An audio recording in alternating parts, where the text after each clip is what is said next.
अस्सलामुअलैकुम। तो आज मैं जा रही हूँ अपने हबी के साथ कलियर शरीफ, क्योंकि जो मेरी मदर इन लॉ हैं उन्होंने मन्नत मांगी थी कि जब सब कुछ साथ खैरियत से हो जाएगा, यानी कि बेबी भी हेल्दी होगा और उसकी मम्मा यानी कि मैं भी हेल्दी होंगी, तो हम अपने जो भी बेबी होगा उसको लेकर एक बार ज़ियारत करने के लिए साबिर पाक की मज़ार पर जाएँगे।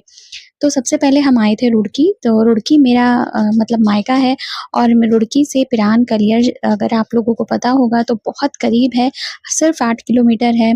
तो हम पहले घर गए थे, घर पर अम्मी ने बहुत टेस्टी चिकन बिरयानी और चिकन कोरमा बनाया हुआ था, वो हमने खाया, फ्रेश हुए और नहा धोकर यहाँ पर आ गए। तो ई-रिक्शा से यहाँ पर आने में करीब 15 से 20 मिनट लगते हैं और 15 से 20 मिनट में हम यहाँ पर पहुँच गए अपने बेटे को लेकर। तो हमारे साथ मेरा एक भांजा भी है अयान, वो भी हमारे साथ कलियर शरीफ आया था ज़ियारत करने के लिए और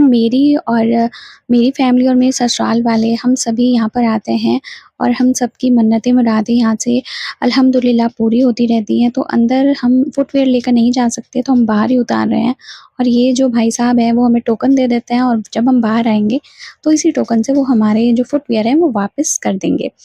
अब मैं तो अंदर दरगाह पर नहीं जाती हूँ, तो इन्होंने बाहर से शीरनी ले ली थी,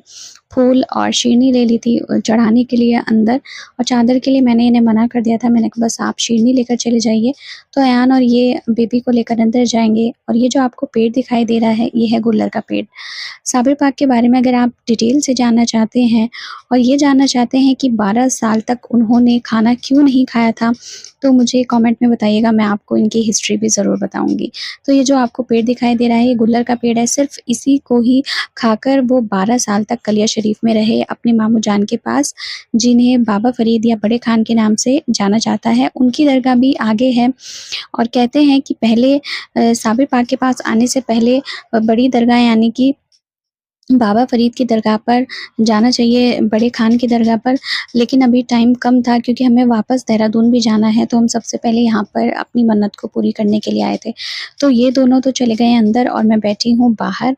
बाहर मैंने सोचा थोड़ा-सा टहल लूँ, तो मैं टहल रही थी और अगर आपको इनकी हिस्ट्री जाननी है, तो आप मुझे कमेंट में ज़रूर बताइएगा, मैं आपको ज़रूर बताऊँगी। तो यहाँ का ना जो हलवा पराठा होता है, वो बड़ा टेस्टी होता है, तो यहाँ पर आने से पहले ही मैंने इनको कह दिया था कि मुझे हलवा पराठा आपको दिलाना है, या तो दिलाना है या फिर गरमा-गरम वहीं खिलाना है। तो उन्होंने कहा नहीं, कोई बात नहीं,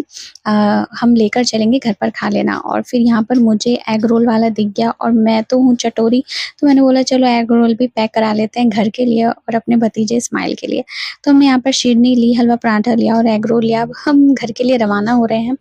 और यहाँ पर फिर से मुझे बहुत सारी चटोरी पॉइंट